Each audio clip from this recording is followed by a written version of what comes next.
The topic that I want to discuss today brings a lot of controversy. Some of you will be offended by what I say, and some of you will agree with me. It all depends on your perspective. The subject matter is steroid use by entertainers and athletes in the sports industry. I know that most of you have heard about the Chris Benoit tragedy. It was all over the news for several months and caused a great uproar. Vince McMahon, who is the chairman of World Wrestling Entertainment, was asked to submit a letter to Congress, which I happen to have right here with me, that I've printed out, and I'd like to read a little bit of it for you. Dear Mr. McMahon, the tragic deaths of World Wrestling Entertainment star Chris Benoit and his family have raised questions about reports of widespread use of steroids and other performance-enhancing drugs by professional wrestlers.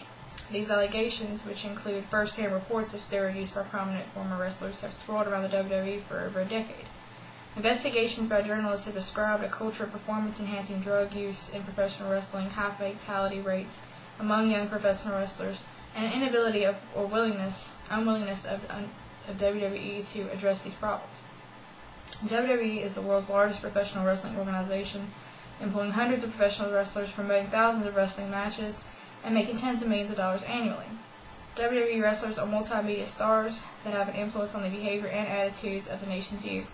WWE has a responsibility to do everything possible to eliminate the use of performance-enhancing drugs or the perception of such use by its wrestlers.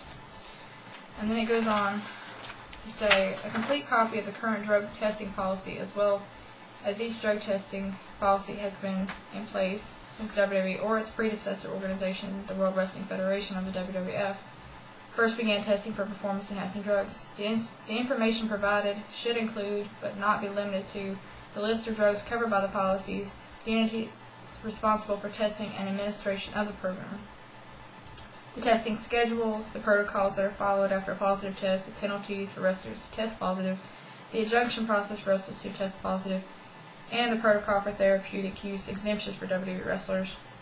It also goes on to say a summary information on the results for testing performance-enhancing drugs for each year a policy was in effect. And it wants the results for all of that. If you have any questions regarding this letter, please contact Brim Coham of the majority staff or Susie Schultz of the minority staff. And it was signed by Henry A. Waxman and Tom Davis.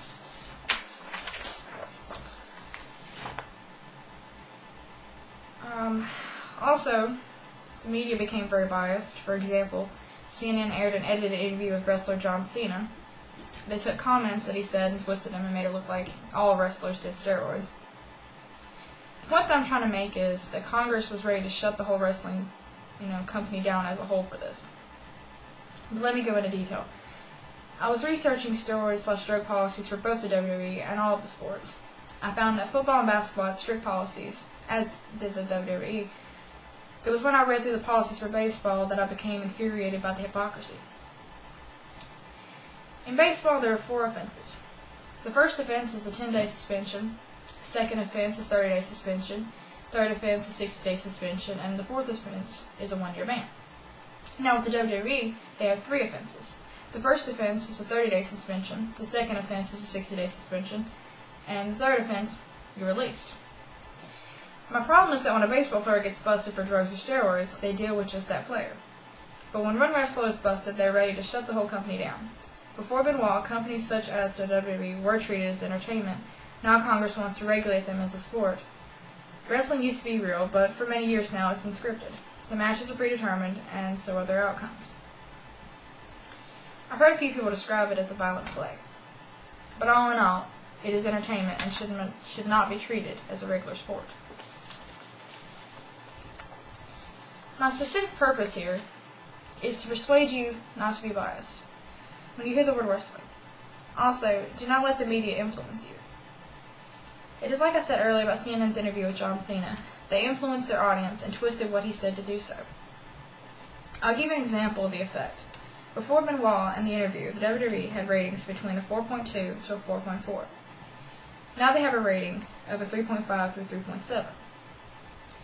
After that interview, many people stopped watching it, and for the people who had never seen it, got the wrong idea about it. I want you to know that I'm not trying to influence you.